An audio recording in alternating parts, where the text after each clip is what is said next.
you've started in 2004 pa nga, no? So maraming mga businesses na you've helped develop content.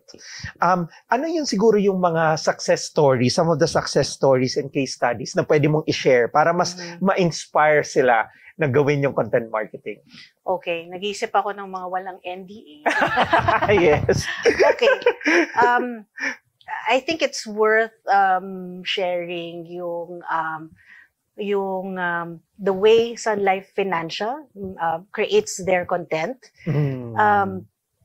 Being an insurance company, syempre kailangan mong mag-provide ng value to customers. At yung customers na yan, may iba-ibang mga preferences, ibang mga age range. Merong nagsa-start pa lang sa adulting, may mga Gen Zs, meron ding mga newlyweds, meron ding mga nasa retirement age, meron ding mga OFWs. Meron ding mga business owners. So maraming mga audiences ang isang financial company or insurance company. What I like about Sun Life Financial is they really dig deep dun sa insights, dun sa needs ng kanilang target market. So before a campaign starts, kailangan may target market insights. Ano ba yung mga motivations nila? Ano ba yung mga problems nila? And very granular yung mga nagiging content. Like for example, if you're an SME, there's content for SME sa Sun Life website. Without necessarily selling the brand. So for example, we interview mga successful business owners. They give tips on how to handle finance. They share their experiences. So if you're an SME, you will value these stories. Hindi ka naman binibentahan din. Kasi doon sa website pa lang, matututo ka na. And then, meron din silang mga interactive calculators. Like for example, you want to invest. Merong mga quizzes na you will know ano yung klaseng investor type ka.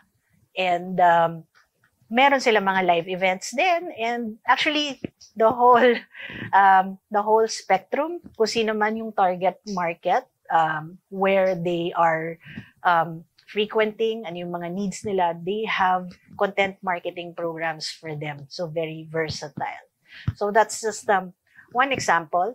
Over the years, yung mga naging successful na mga brands na nagawa namin ng content marketing campaigns, ito yung mga clients na talagang important sa kanila to go deep dun sa mga different personas or different customer segments. Tapos meron silang unique value na sila lang ang makakapag-offer dito sa customer segments na to. Kasi you cannot say the same thing na sinasabi din ng competitors, di ba? So ano yung unique na ma-offer mo sa customer segments? And sa content marketing, how do you use stories? How do you become authentic? How do you use the platforms creatively para ma-reach sila, mag-resonate sa kanila yung content at yung brand. So, kailangan may affinity doon sa brand kasi hindi talaga sila basta-basta bibili.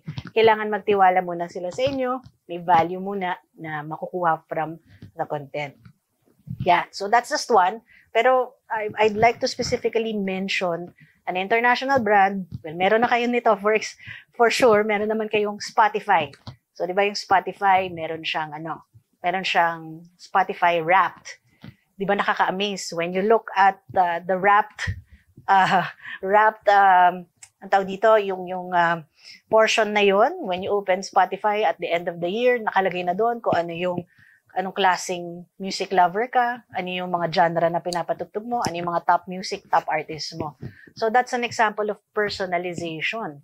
Tapos sa Spotify, di ba meron kang mga daily mixes, tsaka mga music na naka-tailor fit sa'yo, naka-tailor fit sa taste mo. Or mag-click ka lang na isang music, susunod na yung mga medyo katema niya na music. So, napaka saya ng experience sa Spotify kasi parang kilala ka nila.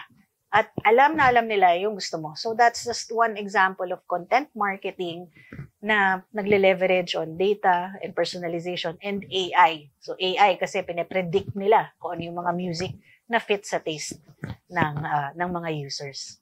So those are two mga cases. Yeah, very good examples. Alam mo, ako I really admire si Sun Life Kasi natatandaan ko nung nag-work pa ako, mga early 2000, iba yung kilala na brand. Tapos parang nagulat na lang ako these past few years, parang Sun Life. Sabi ko, grabe wala akong internal, kumbaga, information kung paano nangyari, but I appreciate, sabi ko, grabe yung content marketing nga nila with the live stream events that we did, diba, during the pandemic. Grabe, ang galing.